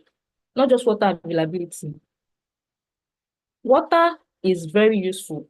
We had a program at the Lagos Portal, the Museum for the United Nations. I'm sure some of people here might have been there already, if you're in Unilag or its environs. And we were talking about the fact that we have 3 foundational problems that needs to be solved: water, food, and mostly access to knowledge or access to information. But then if you don't have food and water, even when you are given information, you will not appreciate it. Yes, you will not even realize that you are given something on the platter of wood if you are given that information. I'm trying to share my screen. Please give me a minute. Yeah, so water, yes, but when you say water, what are they using the water for? You have to be very particular about your response. I'm sure that you can see my screen now. So what were they using the water for? So that means you have to say it was providing access to water for their farmlands, or water for farming, or water for agricultural purposes. Because now if you are talking about water for, say, drinking, you know that the process will be slightly different. That's probably taking it a notch higher, because you have to ensure that water is even clean enough to drink. Or if you're talking about water for household uses, then you have to probably analyze the water and see if, I hope this water doesn't have any compound that will make it, dangerous or harmful to people. So you have to be particular. This is water for agricultural purposes. It was creating access to water. So I believe that we have all shared, we have all written that down. And I'm just going to go to the design thinking. Okay, so yeah, here's what I'm talking about. Here's what I'm talking about. So first of all, let me see if I can get my pen out here. I'm not sure if I can find it. Okay, so I found it. So first of all, you need to define. I'm circling define. Define the problem. Define the problem. So now think of your community. Let's not go too far. Let's start from your community, your immediate community, or your immediate locality, where you live, or where you work, or where you study, or whatever it is. And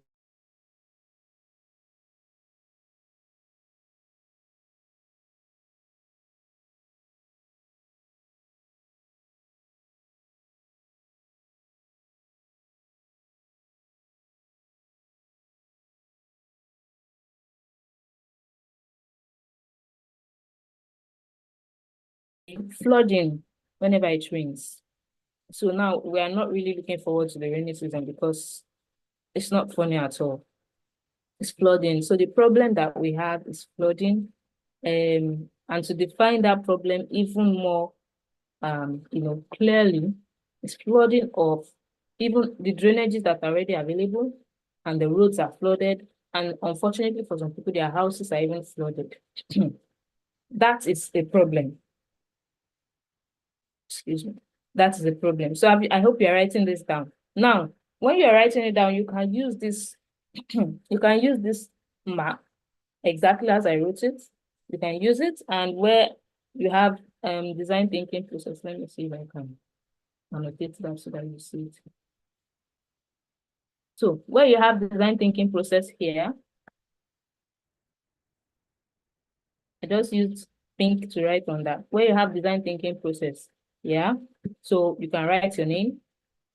So if possible, maybe, the first one that we did with the boy who harnessed the winds synopsis, the movie synopsis is just an example. Now we are bringing it home. We're bringing it home. We want to be able to think of solutions and not just talk about problems, not just, magnify the problems or romance the problem so much. You can explain the problem so much, but you cannot think of a solution. Or you can even think of a solution, but the solution is not possible. Or your solution is not sustainable, or it is not scalable. Yes, so let us think of solutions. We should be able to say that, look, this is the problem that we have. I'm not going to dwell so much on the problem, but this is the solutions, or these are the solutions that we can, use to solve these problems. Would you like me to go ahead and explore this? I feel like that's where we should be right now in Nigeria. So if you're in Nigeria, we are all in Nigeria, I guess. And that is the stage where we should be right now. We shouldn't wait for the government to do this or blame the government for doing this and that or not doing this and that. I mean, if our lives are going to be better, if we're going to make life better for our community, if we're going to make life better for our families, for our nation as a whole, for upcoming generations, then we have to start thinking like innovators. We have to start thinking of solutions. Right? So I believe that you have been able to do what I asked you to do. Your name should be where you wrote design, where I have design thinking process here. I've pointed to it. And then define. So here you define your problem. Okay. And now the major thing you want to do again is to discover various methods and techniques for preferring solutions or the solutions to this problem. So now why I'm saying various methods and techniques is because you can't tell me that you have only one method to solve a problem. There are various methods to solve a problem. You just haven't thought hard enough, or you just haven't researched hard enough, or you are just not creative enough. So you need to go, if you need to go and do more research, you'll be surprised at the information you discover now, especially with the advent of AI and a lot of emerging technologies right now. There's a whole lot that we can do. We just need the information. But you cannot get the information if you do not search for it. So you have to think of your problem. Now, my own problem is flooding when it rains. So I have to think of what methods, not just think, but also discover means I still go and research to get more solutions to this problem. So that means I know that you may not be able to finish all of this here, right now. But I expect you to go back to the drawing board and finish it. And then I need you to take a picture of it and then, share it. Perhaps you might even get somebody who will be interested enough to sponsor you to, prefer solutions to this problem. So discover various methods and techniques. So I'm going to think of one method because, this is a topic that I've been talking about with my community members, my family, with my friends in the area for a long time. So I think that one of the major methods and techniques that we can use to solve flooding in my area in Lekki is that there needs to be proper town planning. Because it's because there's no proper town planning. That's why people can build houses without digging drainages in front of their houses. Or somebody digs a drainage in front of his house, but doesn't dig the right size for the area where they are. Now, the water table in Lekki is slightly lower than the water table in most of the mainland areas. That's why we have flooding issues. So that means that even when we make drainages, even if everywhere has drainages properly, we're still going to have the issue of flooding eventually, maybe not immediately, but eventually, because the water is going, where is all the water going? It's going back to the water bodies, to the ocean, and we're very close to the water table already. So that means that we're still going to have issues of flooding. Because when all the water goes back there, it will find nowhere else to go than to come, especially in the rainy season, and to come back and meet us. So what does this mean? It probably means that we have to build our houses and our roads to be higher above the water table. Because, just like, for instance, in Lagos, people build houses indiscriminately. Maybe not even indiscriminately. They may even go to the government and to collect whatever approvals and all that for buildings. But they don't do it the right way. Recently, I think the Ministry of the Environment or so, they were breaking down houses that were built along the canal, and it was mostly on the island. That's where you find these issues. How can you build houses along the canals? The canals themselves are even blocked. They are not working. They are smelling, and you still build houses along the canal. The places where water is supposed to be going through, where we're supposed to have more canals. Yeah. So for the island, probably my first issue will be, look, let us find proper urban planners and architects. Let's bring together a committee that is going to do proper town planning. I'm not just talking buildings, I'm not just talking design, I'm talking proper design for environmental sustainability. They should indicate where roads will be. They should indicate where bridges will be. They should indicate where canals will be. In fact, on some of these canals, you can even build bridges.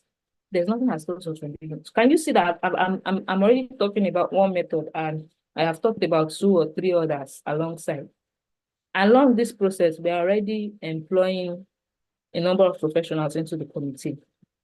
Yeah, we're employing a number of professionals. We are going to bring together people. We are going to get artisans. We're going to get professionals that work on this project. So automatically you are creating work. You are creating employment. If, for instance, I then say, look, I want to take it a step further. I mean, I want to use technology. There's a lot of data out there, even though we don't have so much data yet in Nigeria, but it's not impossible for us to gather this data. So how can I create a device or create an app or create a software or a platform that will be able to tell the people living in Lekki that so in 7 days, there's going to be a heavy rain that is going to flood so and so areas. These are the areas that will be affected. I know that the government does this sometimes. Yeah, they put out emergency warnings, but people don't put their minds to it, honestly. So, I mean, I might decide to make money from it by creating a device or creating an app, rather, that will tell people, notify you. If you are living in Lekki, just download this app. So when there's about to be flooding, you see flooding notification. This is what you should do to avoid it. Or maybe I can even say that this flooding notification will come 1 year before the issue, before it happens. So we say flooding notification on Ozumban Badiwe Avenue. So this is what you should do to prevent this flooding. You should create a canal here, create a drainage here, because the level of this flooding is slightly higher than the one in the past few years. It's data that I use to gather all this information, right? It's data that I use to rather conclude on what should be done and not be done, yeah? But now, what I'm trying to say is that I've been able to discover various methods and techniques. So I want you to discover various methods and techniques and share them. So I've taken it from the smallest to the more complex. In itself, it means that I can start from the smallest. I can start from, look, let's just first of all, make sure that everybody that's building their houses, they have proper drainage, not just the crude one, they have proper drainage in front of their houses. So we need to work with local governments. We need to work with community leaders. We need to work with even the obas of the local communities in my area, so that people, anybody that does not dig the right drainage size, or is doing the crude one that will just get spoiled in a few months, they will pay a fine. And so everybody's forced to do it. That is the start. And then I'm taking it a step further to say, Lagos State Government, Ministry of Environment, can we gather a committee of professionals that will be able to do proper planning, even if we have to do it like area by area. Take, for instance, start from Etiosa local government, and then we go to Ibejuleki local government.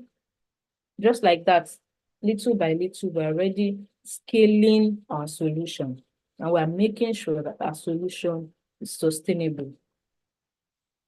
Okay? Now, of course, it's much more than that, but these are the two most important things that you need to think about. Because if you are even thinking of like, I think I saw a question on mental health, climate change, how it affects mental health. I'm going to address questions. But even if you are thinking of how does it affect the business, after knowing how it affects it, what the next thing I expect is for you to prefer solutions. And your solution should be in stages. The very little ones that you can start with right now without anybody's support. And then from there, you take records, you take notes of those, which is, I think that should be distributed. So your end product now, if you are saying that I want to stop climate change from affecting the mental health, this is how it affects mental health. How do I stop it? And then I take my products that I have, or my service that I have come up with to the market, depending on who your market is, either your community members or your family members or the government or non-profit organization, for-profit organization, whatever it is, you take it to the market, as little as it may be. You take records, you put your data down, put your impact reports down, take pictures, take videos, have evidence, so that you can showcase your results. And then when you showcase your results, you can then go back to one of the solutions that you came up with here, but you need to scale higher, or you need funding to be able to, create that solution. But if you don't do the small one, nobody's going to fund the bigger one. Okay? So I believe that we have been able to go through environmental sustainability and climate action. And I've been able to let you know that climate action is tied to a lot of issues, not just not just the basic climate action that you think of, like planting trees, or there are even apps for tracking how many trees are planted in an area and all that. So if you're interested in such, you can download apps like Ecosia, ECOSIA, Ecosia, and there are others like that. So we're now talking about how climate action, how you can bring in technology, how you can bring in even connectedness of your community, how you can use empathy, because if you don't, I think one major problem that we have in Nigeria, before I wrap up and open the room for questions, one major problem that we have in Nigeria is that we know how to look away. And I think that this coming generation, my generation and coming generation, need to do better. We cannot simply look away. If we look away, our generations and the generations that are coming are going to suffer for it. We cannot look away. We need to have empathy. We need to put ourselves in the shoes of others. In my area where I live, it's only when I go out to the road, the water doesn't flood my compound. When there's heavy rainfall and the water floods my compound, in a few hours' time, it goes down because my compound is, elevated. On the road in front of my house, the road is also elevated. In fact, till I reach the junction to the Lekki Expressway, I may not even find any case of flooding, except the flooding is really serious. But then I cannot close my eyes and say, look, it doesn't affect me. Which one is my business? It doesn't affect me, so let me just continue in my life. As long as my family is not affected. No, we need to have more empathy. We need to put ourselves in others' shoes because there are other people that are suffering this in your area, and that is how you come up with solutions to climate issues. And then when you are now doing the small ones, you start thinking of, because you have thought of various methods already from the onset. From your drawing board, you already have various solutions to this so climate issue. Perhaps it even solves more than one climate issue at the same time. The example I gave you of cutting down trees to make firewood, they are burn fuel, they are causing air pollution. You are cutting down trees and you're not planting them back and all that. You're causing deforestation, right? So my solution is not only going to stop people from burning firewood, it's going to stop them from cutting down trees. And if I can even give them incentive and say, look, if you're able to plant 5 trees, I'm going to give you this clean cooking stove for half the price, or I'm going to give you for free. That's some incentive already. See, I've already come up with various methods and techniques. I may not be able to start doing that from the onset because I don't have funding. I created my solution, but I need to sell it so that I can create more. But then, when I'm able to show results for the ones that I've done, then I can go to a funding organization or a sponsor and say, this is what I want to do. We want to get more people to use these clean cook stoves, but we want to give them incentive that they need to plant so number of trees first to get half price off, or they need to plant so number of trees to get so number to get this clean cook stove for free. Can you sponsor us? And then you ask, okay, let's see your plan. So when they see what you have done, this is not something that you just came up with on a whim. They see what you have done. They see that you have done your background check. You have gathered data. You have your analysis. You have your results. You have showcased the result. Then, you're good to go. Right? So I hope that I have been able to make you think creatively on climate solutions and environmental sustainability. And right now, I think, let me stop sharing. I think it's time for questions. So do we have questions yet? We had some questions before. Please, can you check for me and share the questions?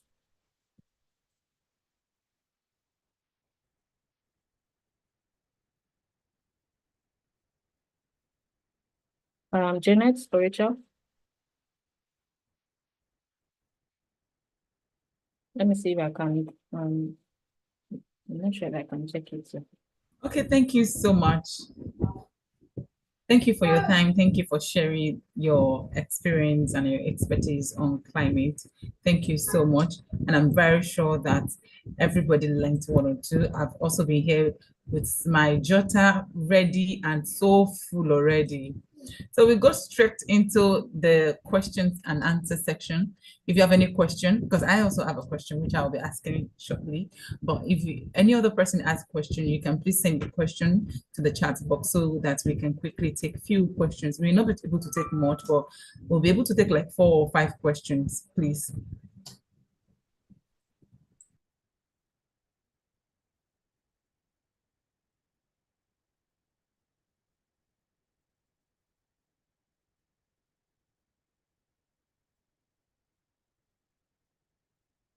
Some questions were shared before. Unfortunately, I saw someone asking about mental health and something, but I can't remember the exact question.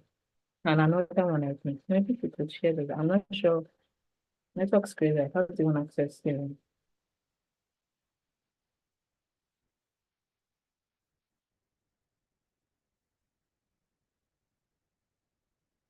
Yes, the network has been a little bit crappy since yesterday, and it's a general thing. Let's go ahead. Trying to see if I can. Okay, Jenna, you can start with your question while we wait.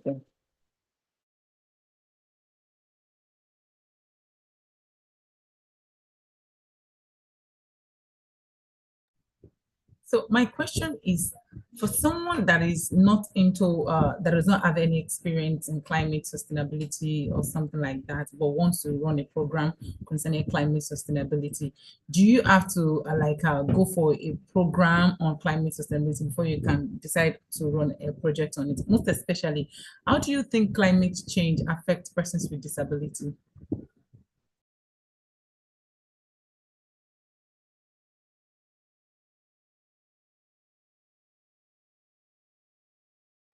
Hello, Ruth. Can you hear me? Are you there?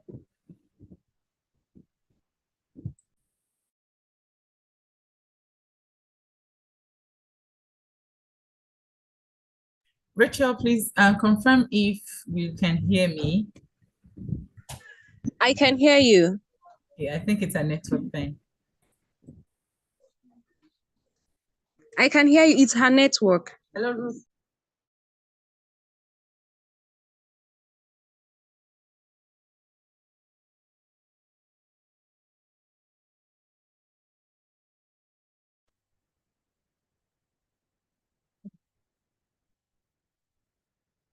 Something else. I think I'm back now. Welcome, sorry. So I asked about, my own question is to talk about how can, what way do you think we can tailor climate change to, on how it affects persons with disability? Also, there's a question here that says, what are the impacts of climate change on mental health? Okay. I'm on 2 devices. I'm trying to see the one that's the best. Okay, let me stick with this one. So the effects of climate change on people with disabilities, that's a big question because disabilities we have a wide range of disabilities, from the hearing impaired to people that are, can't speak, that are mute, or to people with motility problems or motility issues, or even people that have I'm not going to say mental issues, something like that, like mental retardation. They're not quite as fast as other people. So how does it affect them? Number one, I think that a lot of times I don't have a disability, so I'm not going to assume that I know how it affects them. But one thing that I can be sure of is that if we that have all our parts intact, we have issues with a lot of things. Take, for instance, I was giving the example of the flooding in my area. I have my 2 legs and have issues with flooding. If I go out if I'm not going out with my car, I'm probably affected. So what are people that use crutches or people that use wheelchairs? Yeah. So I mean, there's a lot of ways that it affects them. We cannot assume to know. So I think that maybe, like I said, I always say that we should not assume. I'm taking my book and Bible because I want to write down something. We should not assume that we know how it affects them. So I think that the first thing will probably to go and do a ground survey, or a ground survey. So we need to go to communities, either physical communities or organizations where we have people living with disabilities. And then we need to go and educate them about climate action or climate change. So after listing climate change and its effects, especially in their area, if take, for instance, they're living in the north and they're affected by climate change because, there's less water, deforestation is going on, the heat has increased. So we're telling them these are the effects of climate change. These are all the effects of climate change in this our area. How has it been affecting you? So we need to ask the people that are involved, how has it been affecting you? So when they know what the problem is, they can say, oh, we didn't know that it was climate change that was causing this, but usually our crutches will cost so and so amount, but now it is double or triple the price because they have to cut down trees, and a lot of trees are gone now because people are just using it for different things. And so you're able to say, okay, instead of trees, what if I'm able to get is it metal now? Crutches made in metal. And so I go to an organization and say, this is a problem, and this is my solution. Can you fund or can you provide so and so number of crutches for people in this in this organization or this so and so group of people living with disabilities? That is one example out of a host of others. So first of all, you need to go and ask them what their problems, tell them what the climate problems are in their area, and then ask them how it is affecting them, so that you can then prefer proper solutions. And even in preferring the solutions, one thing that I've learned from experience and even from my folks who work in the same social impact and development space is never to assume that the solution is the actual solution that the people will like. Have you heard of an instance where people were I think they dug a well for them or something like that in a community. They didn't have clean water source, so they dug them a well. And these people sabotaged it because I can't even remember the reason why they said they didn't want the well. Maybe because of the area it was, or because of one traditional belief like that, or something like that. But they sabotaged that solution. I think it was even borehole. It wasn't a well, it was borehole. They sabotaged that solution. So you need to even ask them that these are the solutions, or even ask them, what do you think we can do, to make it better for you? So from their own solutions, they may not be able to think of much, but from their own, you can then go and do your research. Like I said, discover. You can then go and do your own research and discover what other solutions have been used in some other parts of the world, or that can probably be used in, this part of the world that is not being used in other parts of the world, because it also depends on the area and the location. Take, for instance, we can use solar power a lot in Lagos or in a lot of areas in Nigeria, but we might not be able to use it so much in other parts, in other countries of the world in the global north. Yeah, so I hope that answers that question. I'm looking at the time, so let's just go on to the next one. Okay, I see two other questions, but something about how climate change affects mental health. Look, the effects of climate change and mental health, a lot of times you probably cannot draw a direct parallel between climate change effects and the mental health. You cannot draw direct parallel because, let me just give you a proper example. A lot of times you wake up in the morning and maybe you woke up on the wrong side of the bed. And so you wake up depressed, or you wake up sad. And then you're just thinking, what is even wrong with me? What's going on? Meanwhile, maybe because you didn't have enough food to eat yesterday, and you are still you slept off thinking of, how am I going to get food to eat today? But you may not be able to trace it directly to climate change. So I will tell you for free that in this part of the world, we do not put mental health first. We do not take it seriously at all. And it is very, very bad. We don't take it seriously. Yeah. But I'm going to give you a typical example as a mom, as a wife and mom, personally. One way that climate change affects my mental health is that I don't have power supplies I used to have a couple of years ago. And fuel is expensive. I can't even afford to power my generator for 18 hours out of 24 hours. I literally only power my generator to use my washing machine or to pump water. So then I start feeling depressed because the time that I'm supposed to use to rest, or the time that I'm supposed to spend with my family or used to work, I'm using it to cook over and over again. So I have to go to market like every 2 days or every 3 days if I'm lucky. And then I have to cook the same things. This is the case with 80%, if not more, right now, because people who had power supply, people like me who had steady power supply before, we're having issues with power supply now.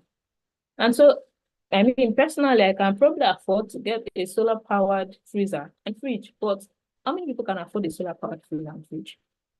So a woman will probably wake up in the morning and feel she's very tired, she's exhausted, but she can't even trace the source, mostly because she's stressed out. But if she had a way to preserve the foods that she's cooking, she'll probably, have less stress and won't be so mentally affected. That is an example out of countless others. So I think that majorly there's no direct parallel between mental health and climate change in Nigeria, in Africa even. But there are ways to, now we can look at groups. I've just talked about myself as a mom. We can also address other groups, children. They'll probably have another perspective. Students will have another perspective. So if I talk to students of the University of Lagos now, where the portal is, they would say, now they ration their lights. They take the light off them, which wasn't like that a couple of months or even years ago. And so they cannot read as they used to. They cannot even keep things in maybe their fridge or freezer areas as they used to. And they need to read. They need to go to class and all that. And they are stressed out. It's affecting them. So like I said, no direct parallel, but there are definitely effects of climate change on the mental health. It's left to you to find them and then prefer solutions to them. I hope that answers that question. What's the difference between climate action and transition, innovation and sustainable environment? Are they the same? Look, I think it's just a lot of big English, really. Climate action is taking action to mitigate or adapt to, if you remember my first definition, the effects of climate change. Transition simply means, right now, we burn a lot of fossil fuel. We use diesel, we use petrol, right? And so maybe we want to start transitioning to cleaner sources of energy. So we are moving from one source to another. Transitioning means moving from one source to another. So when you say climate transition, that means we are moving from it's mostly used for energy. So you often hear it when you are moving from maybe fossil fuel source of energy to clean source like solar power or even maybe LPG. LPG at least is still a cleaner source to some extent for biogas. And sustainable environment or sustainability. I'm not sure what that means. But I've explained what sustainable environment or environmental sustainability means. It simply means keeping the environment in its best state or even making it better, constantly over the next couple of years, over the next couple of decades and centuries. I'm hoping this is the last question. So what possible climate solutions do you think need to be provided to aid continued use of fossil fuels? This person wants to put me on the spot. How can I use it to aid continued use of fossil fuels in Nigeria? I get your point. I get your perspective because we always have this argument. How can we do away with fossil fuels when we have oil? We have oil as a source. We're an oil producing country rather. We're an oil producing country. So how do you say that that's where we get most of our money. So how do you say that we should stop using fossil fuels when that's even where we get our money and we have it in abundance? So how do you say that? We often have this debate, and I think that maybe there's no right or wrong answer. But the truth is that we really need to move from where we are. First of all, we need to move from reliance on fossil fuels, because eventually fossil fuels will run out. The crude oil will run out eventually, in a few years, in a couple of years, in a lot of years. Eventually it will run out, and it's causing harm to the environment. Moreover, we have other sources of energy. We have large water bodies in some areas of the country. We have wind energy to be harnessed in some areas of the country. In Lagos, for instance, we have a very large, I think, how many percent of Lagos is water now? On the ocean, we can put solar panels. There's a lot of these solutions that have been done in the Western world, in Denmark, in Finland, in Switzerland.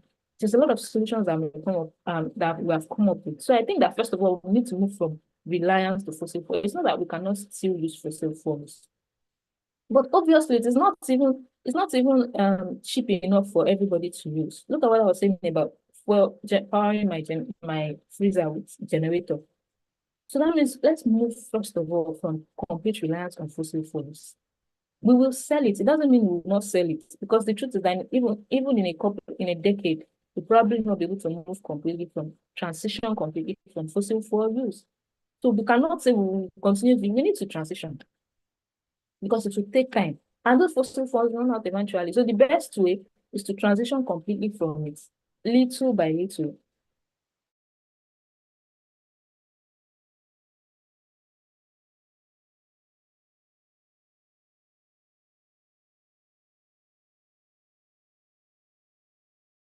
So that we can find other uses for it. We'll still find other uses for it. It's not only for power generation, for instance. It's not only for exporting to the sole decision. That's my stance. We should transition to clean energy, because we will still find use. We can't, number one, we can't transition in a couple of years. Yes. So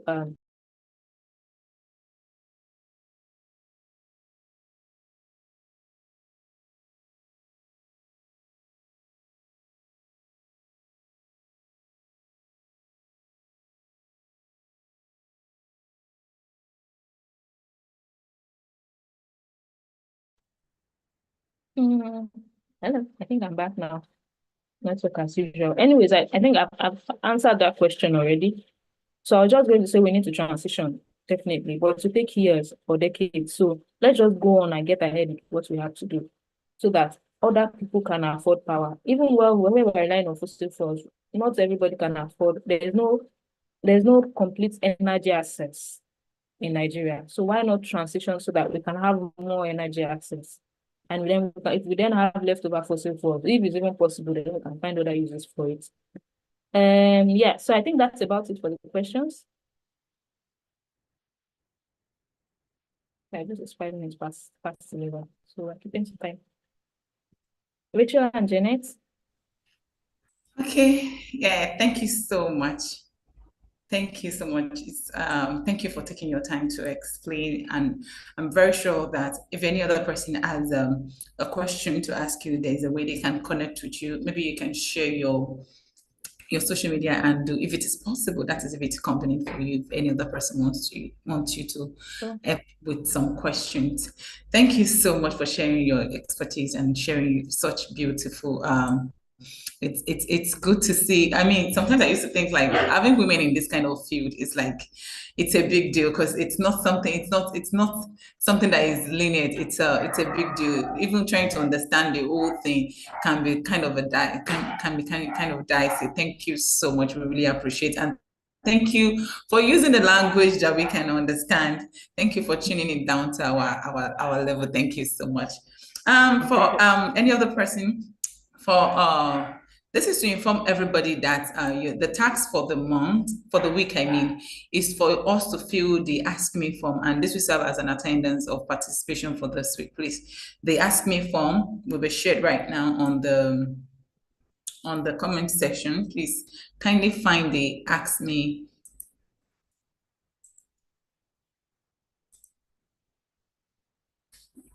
A minute, please.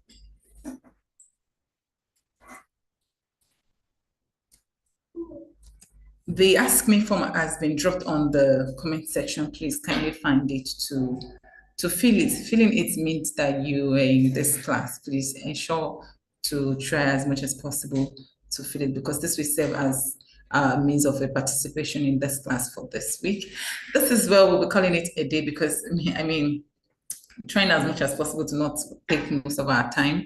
We have a lot of other things to get into. Thank you so much for joining. See you in class next week, same time, same station. And to our amiable facilitator, on behalf of the entire leadership of STSN Nigeria, we say a big thank you for sharing that with us, and thank you for using your time to teach us on this. We really appreciate you. Thank you, Madam Ruth Oluwoshidik. We really appreciate you again. Thank you so much, everybody, for joining.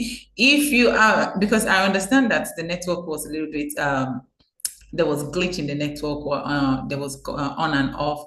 You can find the lecture on YouTube to watch as many times as possible. If there's any part of the lecture that you missed, please kindly go back to the link or go back to the lecture on YouTube to watch it again so that you can really fully understand. Because one of the the most important thing about this class is to ensure that everybody is fully aware and everyone is fully enlightened with what that is one of the reasons why we're bringing in expertise in different fields to take us on these courses. Please can you take your time to go back to check and to learn more. Thank you so much, everyone. See you next week. Bye for now.